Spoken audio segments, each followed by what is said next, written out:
I'm still up.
Okay.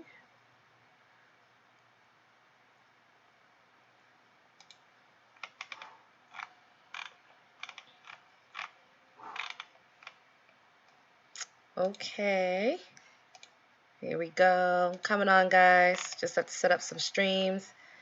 I am actually streaming live on YouTube, Facebook, and Periscope at the same time.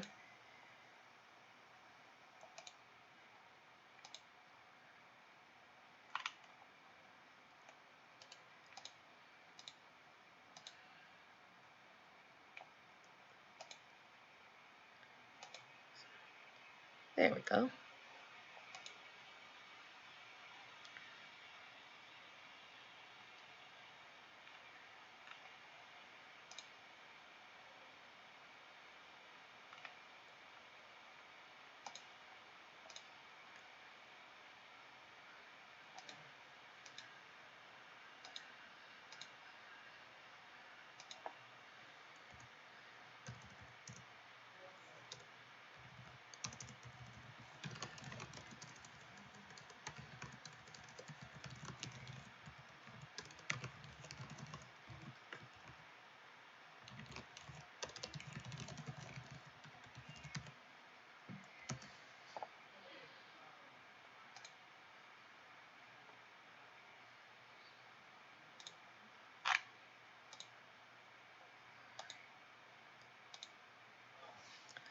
All right, I'm coming on.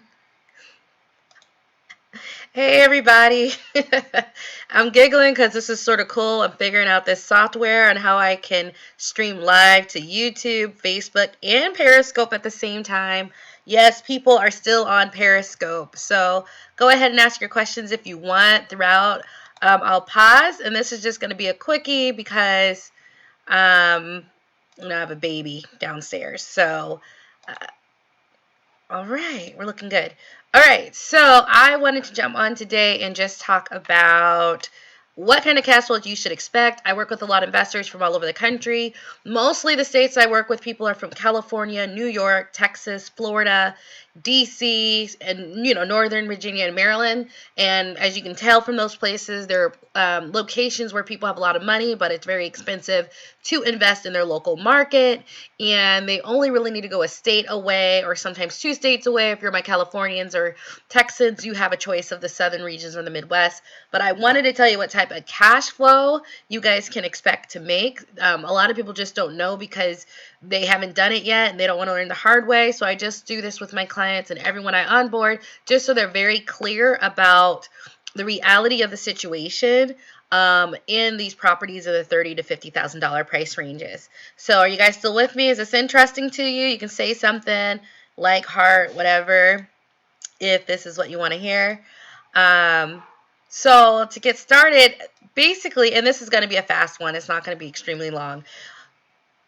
It really depends on what geographical region you are, what kind of cash flow you're going to get. And there's going to be trade-offs in the quality of the house and the demographic of the neighborhood and the type of cash flow. It's basically choose 2. You're not going to get all 3 that are going to be great necessarily. And sometimes you find a diamond in the rough, but there's going to be some consistent patterns that I've learned over 5 years of doing it. Oh, love it. Let's ride. All right. Got you. Okay, Cameron. Thank you. YouTube, I love my YouTube live. So, okay, hey Michelle, hey Tiffany.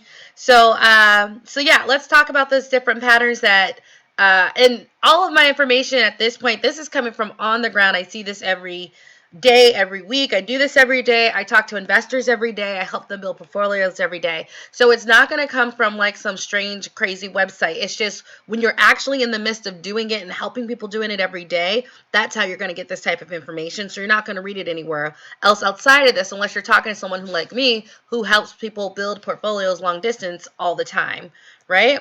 So this is definitely for my Texans, my Californians, my Floridians, my New Yorkers, my DC, Virginia, and Maryland, the people in the DMV area. This is very applicable. So when I work with people, we definitely try to do a minimum cash flow. And this is gross cash flow, meaning gross cash flow is like you pay everything that you need to pay minimums, and you haven't started putting away for vacancy, capital expenses, and repairs. It's just the money that's free and clear after you made all your monthly obligations that you can play with.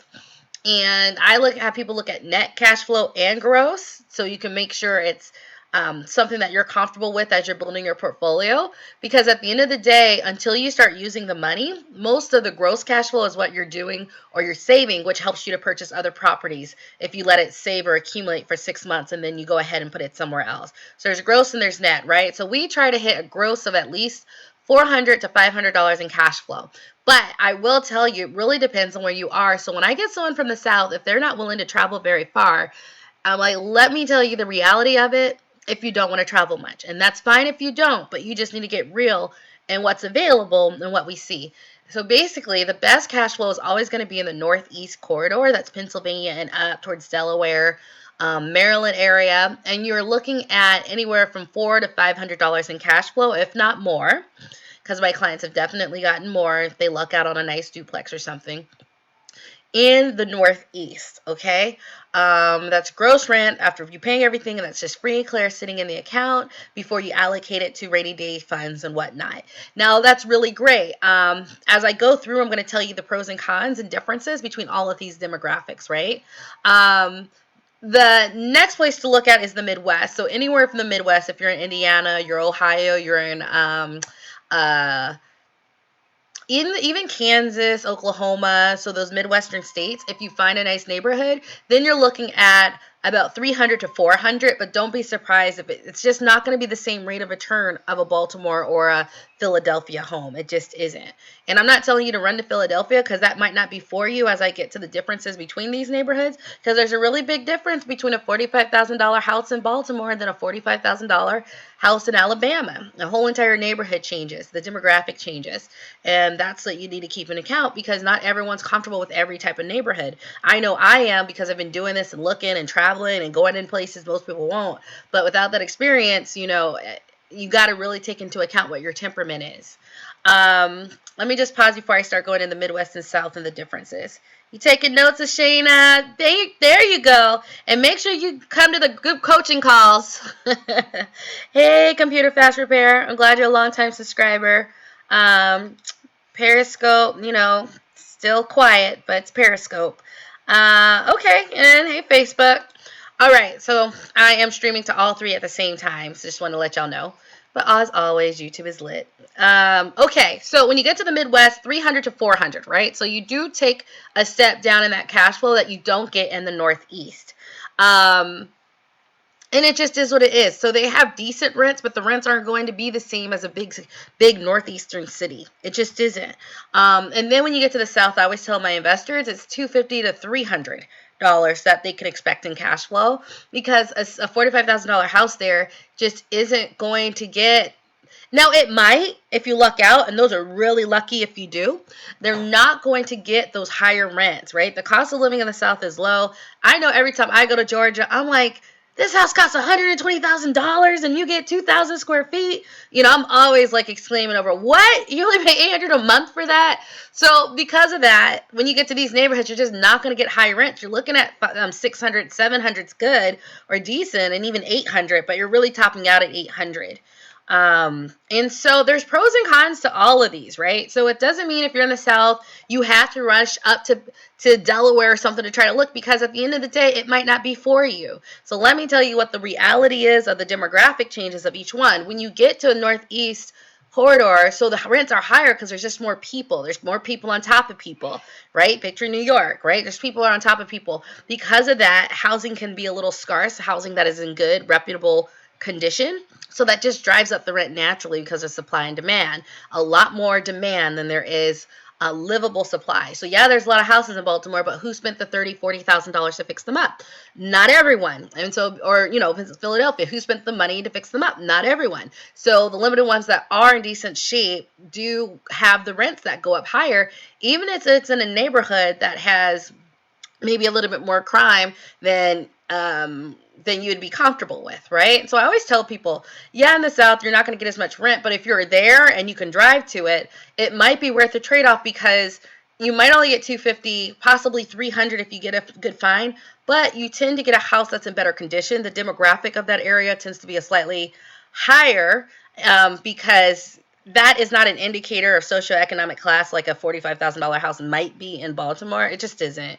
Sorry if you're uncomfortable about class. I'm not. I've had to navigate so many levels, from going from working class, low income, to being an IT person, being a consultant, to being an entrepreneur. I've just had to navigate it. So I guess I'm just more comfortable talking about it. And the reality is, at the end of the day, you might get something that costs that much in the South, but you usually have a demographic that's in a slightly higher economic rung or socioeconomic ladder. And so because of that, the houses tend to have people who can afford to do the repairs, right? They can afford to call a plumber in and not do it themselves. And so instead of going into a house maybe in Philadelphia where I have to pull out all the time, something that's just been cobbled together, maybe you get something a professional did take care of, and the neighborhood will be slightly different as well. It'll be just a slightly different demographic. Whereas when you get to the really lower income neighborhoods in the Northeast, just because of the nature of the beast, you're really looking at a little bit more work and, more extreme poverty. Like they have it in the South, but in that price range, like a $50,000 property in the South can be like a really, really nice neighborhood. If you don't believe me, check it out. The rents just aren't going to be high, right? And sometimes if you're only an hour away, that is a comparable choice than maybe getting in a plane and going 3 hours just to get more money, but maybe it's a neighborhood that you're not quite comfortable with. So let me leave what I'm seeing so far.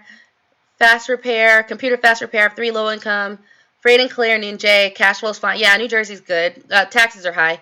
I want to get a 4th with bank loan, but I keep getting rejected because of my debt to ratio. What's your thought on Pittsburgh? Pittsburgh's fine. They're all fine. I can't even refinance a cash out because my debt to ratio sucks.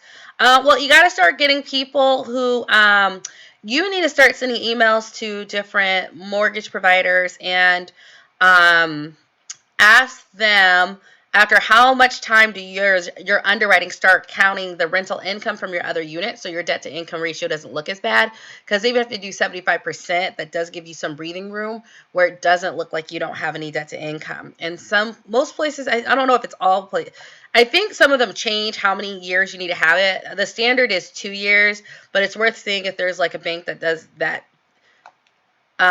Only 1 year is worth it. So that's what I would say to your debt to income ratio. Going with banks that count that at least 75% of the income. And I know my credit union counted all the income. It wasn't just 75%. So I know like between a bank and credit union, they will count the rents and how long you've had it as your straight income through the underwriting process. So that's a question you need to ask more so than any other question. And good, and thank you said that, because I was just helping my clients and they just showed me a neat little trick to finding sub 30K lenders and an easy way to do it without making all those phone calls. So I will be sharing that with you next week. And it's super easy, like everything else. Like investing doesn't have to be this arduous thing. Passive wealth investments. Have you tried partnering with someone who's a bank ready and you can be the cash partner? Passive wealth, that is good advice, but usually it's not always easy to find someone like that. Hey, Lisa, to Lisa, how you doing? The BRR method, you just, same thing applies. You just have to contact a mortgage company and see what their limits are. And when you're in the lower price ranges, you really need to be cautious and not always assume that it's going to be easy to refinance. That's always tell people to be cautious on that. Let me go over to Facebook. Y'all have any questions? No? Okay. All right. And Periscope, crickets. but that's Periscope for you. For some reason, I'm just called to do Periscope, so I'm going to do it even if there's no one on that platform. So what were you saying? Right. So in the South, you're not going to get as much cash flow. The rents just aren't as high. But the houses tend to be in better condition. Overall, you don't need to do that much work to them. And I would say they're easier sells in that like 45, 50K price range. It's just not as much. A $50,000 home in Baltimore or Philadelphia or the Northeast will still need work. Even if it's cosmetic, whereas that same one there will not. It will be rather well kept. So sometimes it's not always about money, and you'll hear me say that. If it's right next to, that might be a better option. And then in the Midwest is right in the middle. The Midwest, in this price range neighborhood, can be crazy as heck. It can be safe as heck. It can have a lot of crime. It can have no crime. It really is block to block in the Midwest and area to area on what you're going to find. But there's a lot of land, so that's why with all that land, you get a lot more inventory that you can sift through. That's why one might be terrible and one might not, because you just have a lot more options. So I just hope that makes sense. It's sort of like the first conversation I do with everyone. If you're in the Northeast, you can go 400 to 500 is what you should be trying to hit, nothing less. If you're not finding it, I can help you do that, but that's what you should be trying to hit. Midwest, definitely 300 to 400, but I have a lot of people who are like 320, 325, or 350 before they're hitting the 400 mark, and that's just the nature of the beast because the rents aren't going to be as high as the Northwest, which is more populated, and the South is going to have the lease at 250 to 300. If you get more than that, you're very blessed, but it can be easier sell. It'll be a different demographic, and the house could be more put together when you finally buy it. And so all of this just comes from experience doing this every single day. Every day. I was just looking at properties in Tennessee today and in Virginia. So I do this every single day.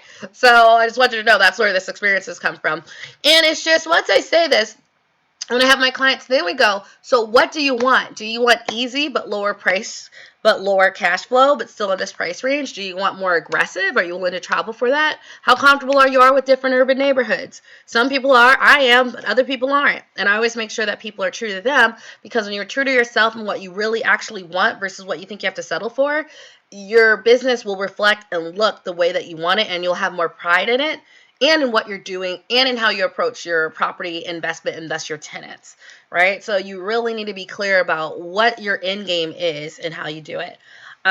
So questions from YouTube. In the West, but not location dependent, what location should I start? I do that very strategically. I have a training called Investing Out of State.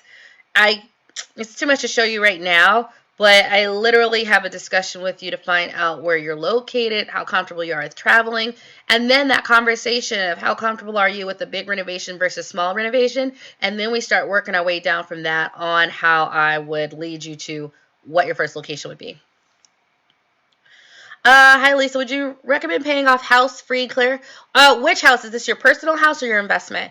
As far as your investment properties, I mean, at the end of the day, I think the goal is to have 5 to 7 properties free and clear, making anywhere from $700 a month to $1,100, right? But if they're all free and clear, you're at your financial freedom number, as well as something that you can live off while the house pays for themselves. So, gosh, that's too big a question. Because it really just depends. Like, what are your resources? What do you need to do? I have some people who pay cash for their properties, but they need it because they needed the income now. They're not working and they can't work, and they just came into $200,000 and they just need to plop it down, right? So then in that case, yeah, they need that money ASAP. They don't need to go mortgage property, mortgage, and only get $300, $400 in cash flow. So it really does depend on your circumstances on what the best route is. And sometimes it's not. And if you're on like a 10-year journey and you don't need the money now, then I would do, with mortgage. How can I have a quick guide for you? I do strategy sessions. I do free strategy sessions, but if you put a deposit down, it'll be more of an actual coaching session. So if you do my application, you'll be either routed to the scheduler or the deposit, depending on how interested you are in working with me. And if you do the deposit, you can get more of a strategic session. So here, you can go to my website here and fill out an application. I need this application because I need to see like who you are And honestly, how detailed serious you are. I know a lot of people online hear me talk and they're like, oh, let me ask her a question. And then they don't do anything with it. And how many times, I mean, I'm not going to do that too many times before I'm like, maybe make sure the people I talk to are very serious, not just take my time, which can be allocated to my daughter or dinner. It's like 6:43 at night and I'm on here. So I do the strategy sessions just to see who you are, where you are, what your mindset is, and how soon you're willing to invest. Passive wealth investment. Any thought on Baltimore new laws requiring all property to be registered with the city and requiring annual inspections? It sucks. I just did a previous video on why I personally don't invest in Baltimore that goes over that. I'm not surprised. Like I said in the previous video, it's like everyone who signs that rental registration form, you just get attacked by the city because that is their way of making money, and everyone's getting paid, and it's not like that in other cities and states. It really isn't. Oh, investment house? Yeah. So TT. Yeah, okay, thanks for answering that. So same as what I said, it really just depends on what your goals and what your lifestyle is and what kind of lifestyle you're trying to have and what timeline, if it's worth paying it off. But if you're going to still be working for, if you don't need the money now with that urgency, I wouldn't put all of it on one property. No. Cameron, okay, cool. I just posted a link, Fast Repair, on the detail sheet. So just like that. And so it's just an initial consultation. And just read the page. It tells you all the details. Let me click over to Facebook. Hey, thank you, John. Appreciate it. Oh, hey. I'm usually on Facebook, to my Facebook crowd. I'm usually in my mastermind group. It's like 6,000 investors. It's a sub 30K mastermind group. I did it through this broadcaster, and it's going to my personal page. So I guess a lot of you guys, if you're watching on my personal page, are like, what? Lisa does real estate investing? Like, yeah, it's my entire life. I do it every day. So yeah, let me go. Periscope. No, nothing. Okay. All right, Cameron, hope to see it from you. And like I said, if you get routed to the deposit, just put the deposit down. That's how people who just want like that one conversation but don't want to necessarily do anything more, that's what I do for them. And then you'll just get like it won't be the strategy, which is more higher level. It will be a lot more in depth. Oh, thank you. Lisa, is BP the best info for investors? I think what type of investor you are. If you are okay, there's two different ways to that. If you are an investor in the lower price ranges, they do not like it over there, and it's no use asking because those people are in my mastermind group. I have 6,000 people. We all are. I mean, you've heard of people. There's this Instagram, Invest in the Hood. There's mine, where it's like the sub 30K mastermind group. Like, that's a dedicated group of people who only look for low price housing, who are doing it, and who share the info and tips because they're amazing. Bigger Pockets does not like it. So the people who are the moderators, who are like, I think they get paid to moderate, they do not like it. They have not been successful. They don't know how to do it. And so because of that, if you go there asking the questions, I'm always looking at these threads where a new person comes on, I heard this thing from Lisa. Is this right? And they're like, it's horrible, blah, blah, blah. And I'm like, I can help you, but I don't go on Bigger Pockets to spend 20 hours arguing with people who've never done it before. That's ignorant to me. So for that type of investor, no. If you're a new investor, I think it's a cool place to get acclimated to investing and at least have resources that you can Google for what you can think. Although at the end of the day, if you want to get help with real estate investing, a mentor or coach, paid or free, is going to be the best because I know when you go on there, they throw a lot at you. And sometimes that's just as a new investor, you want someone to talk to you about who you are, what you're doing, what are your goals, where are you located, how comfortable are you with different things. Like I do that as a coach or mentor, but they do not. So I would say it's good for you to get really acclimated and learn what's going on. But are you going to get the step-by-step, that personalization? No. But are you going to meet other investors like me who are on Bigger Pockets who do that? Yes. So it's a good thing to get acclimated. Don't go on there asking about sub 30K properties. They do not like it. They were not successful. I'm successful. My clients are successful. The people in my mastermind groups are pretty good too. But it's not the place for that. All right. Three. So that is it, people. I have 3 properties now. I sold one in Baltimore, as I said in my other one, and now we are going to be moving. I'm not telling you where because you're going to go buy in my area and take all my good inventory. We're going to go put the profits to that and get some more. We actually have, my husband has a lot in student loans, like a lot, like the price of a house in student loans. So we are specifically getting a rental property to pay off. So it's the student loan house. So the entire payment can just go pay off Sally Mae. So that's what our next steps are, especially when we sell this house because we got about, I don't know what we're actually going to get, but we got a bit of equity in the 4 years we've been here.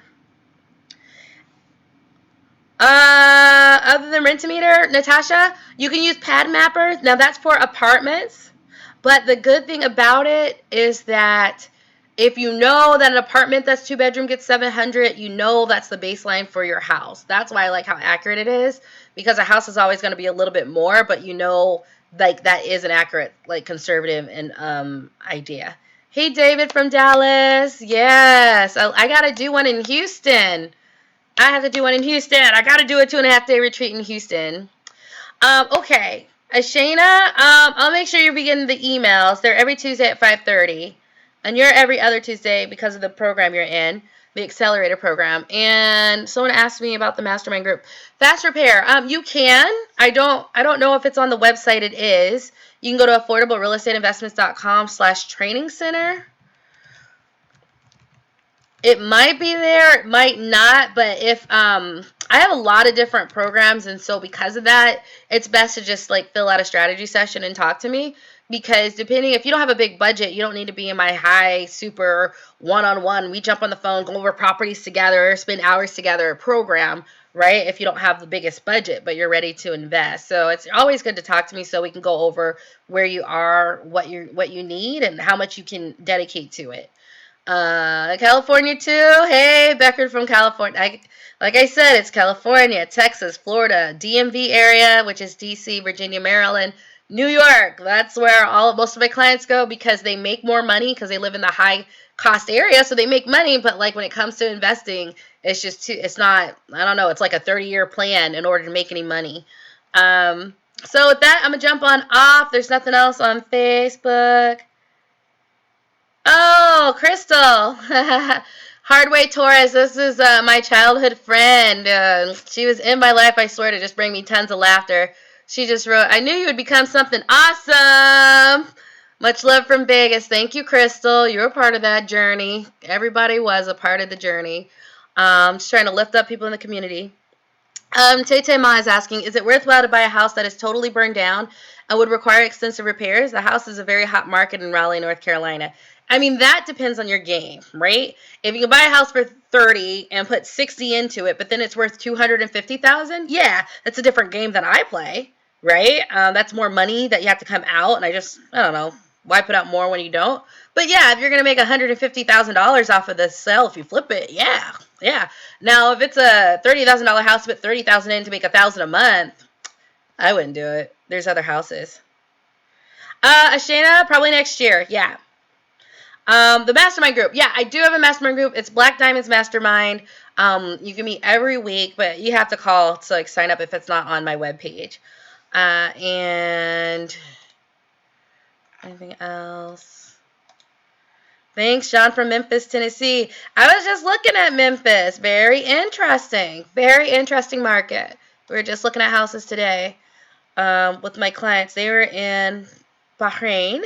I think they might be over here now, but they have like 2 months in which they're back from overseas, and so we're just gonna go, get it set up, get it running, and then they're gonna go back because they're working. What's my goal? 100 houses? No, you actually don't need that many. Honestly, like 6, 7 fully paid off, bringing in anywhere from $900 to $1,200 a month. You got to understand, like, I have multiple businesses. Like, it's not just, I'm a real estate investor, so my properties are bringing in income. I do Airbnb. I coach real estate investors. I also have online, so I do the online coaching. And then there's different things. I just wrote a book. So at the end of the day, I don't like 100 houses isn't what I need to have the lifestyle I want. I'm actually living the lifestyle I want because I'm location independent and I'm on my own box. Everyone needs something different, and I'm working on my higher purpose. Like, I'm empowering others. That's literally my higher purpose. That's literally why I've been given these gifts. That's why I have the ability to like figure things out and the ability to teach. I'm working in my higher purpose. I'm bringing others along with me as far as they'd love to go. So I am already living the life I want. I don't need 100 houses. And honestly, if I talk to you over the phone, we might find out that you don't either. Everyone has in their mind how much money they need to survive. But like I tell someone, I was a college student for 6 years. I was a 6-year student on purpose, so don't hate. I studied abroad for like 6 months too, and I couldn't transfer any of the credits. So, I was a college student who was broke, who like lived off $700 a month. So at the end of the day, if I'm making like $4,000 on property investments, like I'm gonna live. I'm gonna always be okay. I don't need that high tolerance. Now I have multiple streams of income because, like I said, a book, coaching, real estate investments, Airbnb. I don't know. I'm gonna keep adding too. So I don't need 100 houses. That is my answer. Dwayne Kidd, I just posted a link if you want to talk one-on-one. It is I'll post it again. You can fill out an application to get a free strategy session. Depending on how you answer the sheet, if you're not really interested in working with me, but you just want information, you might require to put a $30 deposit down. That is good because it will be a different conversation with anyone who puts a $30 deposit down to talk, because it'll be more coaching than high level strategy. The strategy session is really good, but then I'll start the coaching part, which is asking you about what your resources are, what the end goal is, and really mapping out a more detailed plan. Greetings from Arlington. Sandy, I love Arlington. One day, I would like to move back there and buy one of those homes. I have heard of Morris Invest. Nothing negative, so, they're decent. Let me see if there's anything else. Okay. Yeah, so no, not 100 homes. And like I said, if I talk to you, it's probably not your goal either. Your goal might be a lot, like a tenth of that, if not a 20th, So that's the reality. What I try to spread with people is not just about how many houses. It's not just about money. When I really start talking to you, it's about other things. It's about your family. It's about legacy. It's about, I hate my job. It could be like, I love my job, but I need to be my own boss. And sometimes it doesn't take 20 units for that. You can get there in 4. You can get there in, some of my clients have an exit strategy where they hit 5 houses, because we walk through a timeline. At 5 houses, they might go, you know what, I'm going to spend the next 4 years paying these off. So I have 5 fully paid off houses and I'm good. So they're like, they can literally step away from their work or their job in, 5, 6, 7 years. Like, it doesn't have to be this ongoing thing where you just get bigger. Now, if you want that big vision, that's cool. It's just a discussion you need to have about, do you really need it?